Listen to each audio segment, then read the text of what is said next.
Hey guys, so today you and I are going to talk about professionalism in the code.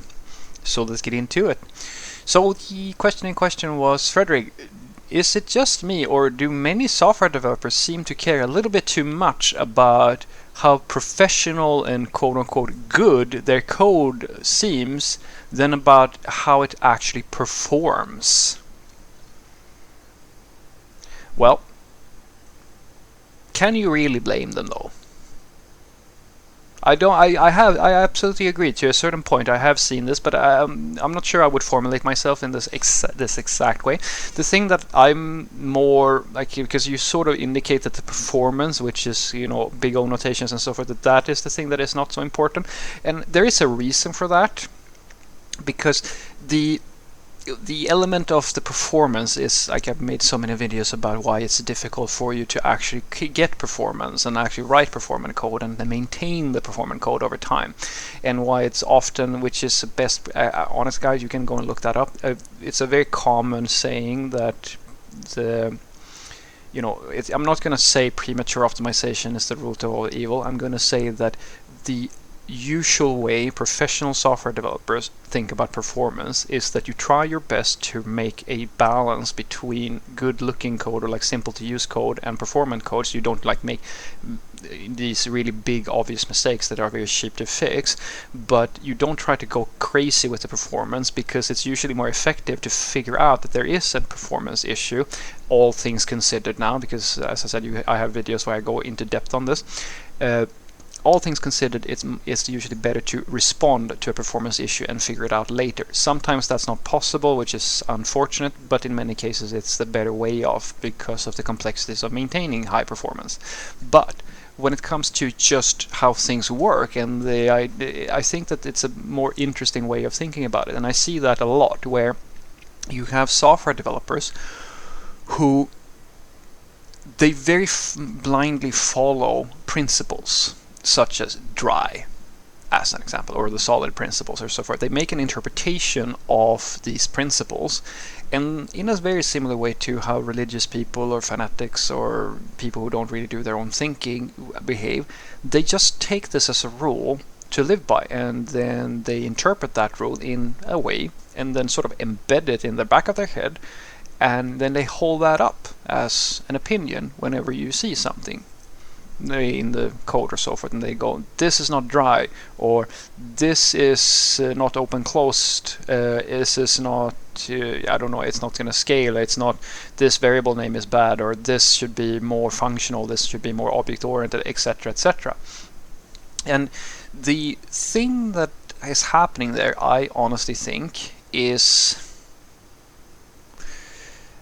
I don't want to go as far as to say that I think it's always the case, but I think that often that is the way it sort of has to work.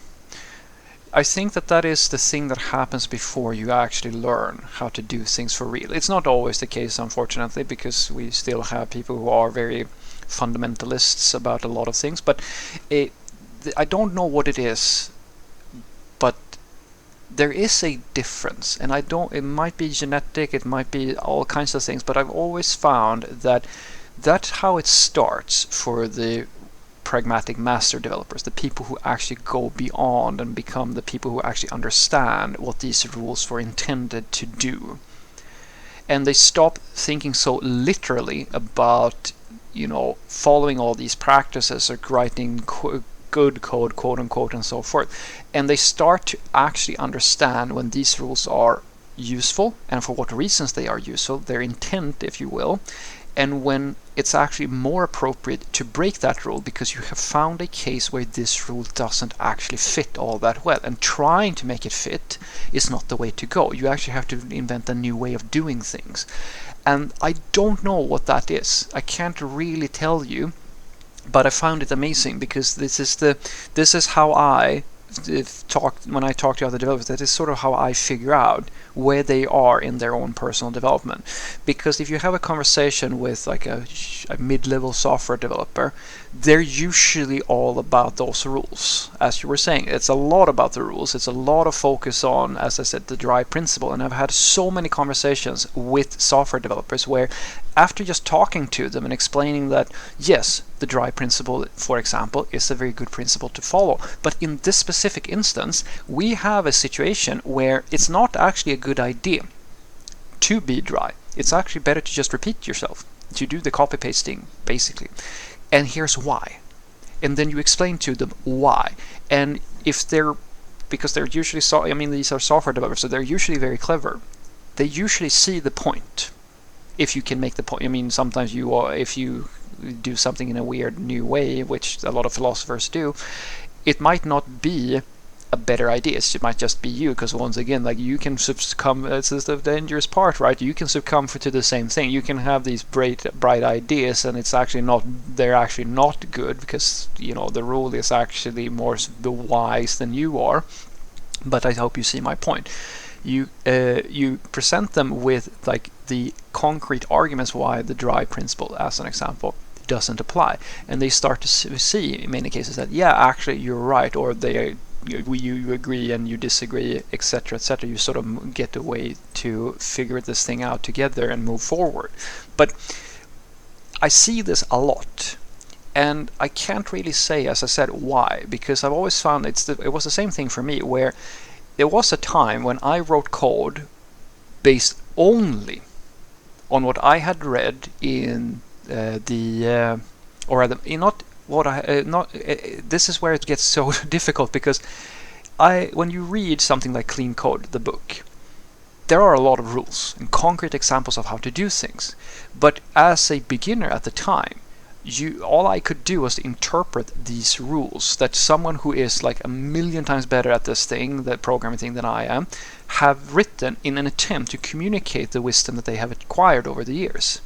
And so what I do is that I try, with my naive understanding of this, to just follow all the rules, because that in my head is going to make me a good software developer.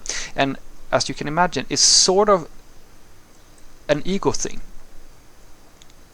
Because I'm concerned that if I don't follow all these rules, my code will be bad. You will score. It's like with tests, so it's like with everything, like being an artist, etc., etc., or being anything. As soon as you put yourself out there, you run the risk of being attacked personally by other people, because they might judge you, they might call you this or that, and that's extra sensitive, of course, when it's something that you really care about. So a lot of developers who actually care about writing good software, they care about their job, they care about what they do. They, of course, are more concerned with feeling that they are good at what they do, rather than and not getting to a point where they can be exposed and feel like they're going to be judged for being bad, because the worst thing in the world, of course, would be for other programmers to tell you that you're bad at what you do. But if you can push through that, which is what you sort of, you get through this, you start repeating this pattern, and it's the same thing like some children who are brought up in very religious homes. They start to realize that actually, you know what, this doesn't make any sense to me anymore, and they sort of, they outgrow that fear of being judged or conforming to and not conforming to the value system of where they find themselves, and they go beyond that. And I believe that is where you find true wisdom.